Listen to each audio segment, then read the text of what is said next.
Within Chainsaw Man, we know that there are a great number of devils, which represent the fears which a major fraction of the population has. We do not know the specifics on how a devil comes into being, if there is a specific minimum number of people who have to be afraid of the subject to create a devil, or if only one person has to be afraid of it for the devil to come into being. But either way, we know devils, with a remarkably similar appearance and abilities, can exist regardless independently of one another. The first one which comes to mind are the weapon devils, specifically the katana and the longsword, who despite both being under the category of sword exist independently of one another. This to me makes it pretty clear that devils with almost identical fears can exist alongside one another and can also most likely benefit from an overall boost to the fear of their category. For instance, the fear of the general idea of a sword would empower both of them, but to a lesser extent to a devil which is the sword or blade devil, which would demonstrate tiers within devils, with the more generic fears nearer the top and the more specific ones nearer the bottom.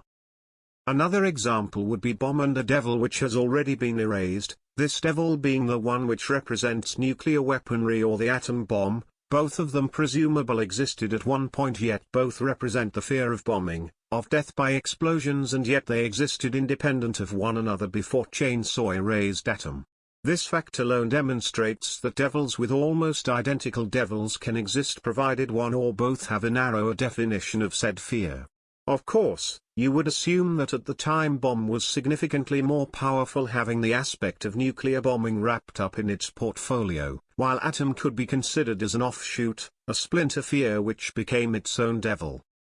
This to me makes it pretty clear that devils can be created by a fear splintering off from the original fear, but as a result is considerably less powerful than the original fear, which still presumably maintains that aspect and still gains power as that aspect grows in strength.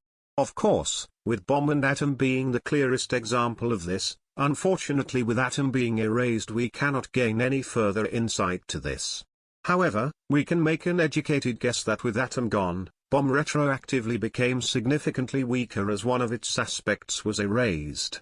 Which also plays into the fact that these splinter fears can also result in the original fear becoming significantly weaker. For instance, if the fear of atom bombs were to drop significantly in this world before the erasure, bomb would also have been significantly weakened then too.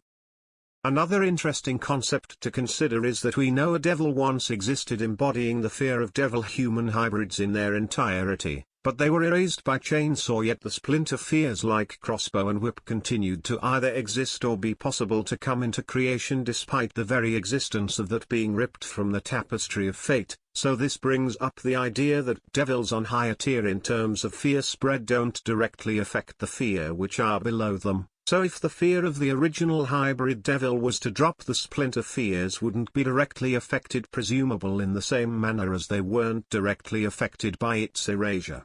Seemingly the influence only flows in one direction. So, if we take this concept and run with it, we could see devils such as the manipulation devil, embodying the fear of being manipulated as a less or splinter fear from the control devil, as manipulation is a means of control. We could see shadow devils as splinters from darkness and bleeding or blood loss as a splinter from blood, each one being weaker than their much broader devil origin, but also potentially allowing them to key in on a more defined aspect of the overall fear, potentially making them a more dangerous adversary. Think of it as a specialist versus a generalist. One has absolutely perfected one thing, but the other has a much wider array of things to call upon. If this does turn out to be true, it unironically gives us a lot more to think about with regards to both how devils come to be, how they interact with one another on a slippery, sliding power scale, and the influence devils which would otherwise be considered significantly weaker than a much larger devil can be a threat to its very existence. It also adds a level of complexity to Chainsaw ability to consume devils, which until now has not been explored in its entirety, or the potential ramifications of what could happen should Chainsaw start erasing all these splinters. Would it cause the original devil to disappear as well? I suppose that would depend upon the number of splinters they have and how far they can differentiate themselves from those splinters. It also makes me wonder if devils are in a constant state of evolution, Once again, taking Bomb for example, when Atom was created, was that just automatically added to her portfolio? Does that mean devils could intentionally seek to elevate themselves into being a higher devil by stacking things on top of their current fear, like nuclear weaponry or new blades and so on? That could potentially explain Pochita's ability to consume devils and erase them from existence, if at some point in the past he sought out to add additional fear onto the chainsaw, the fear of obliteration perhaps?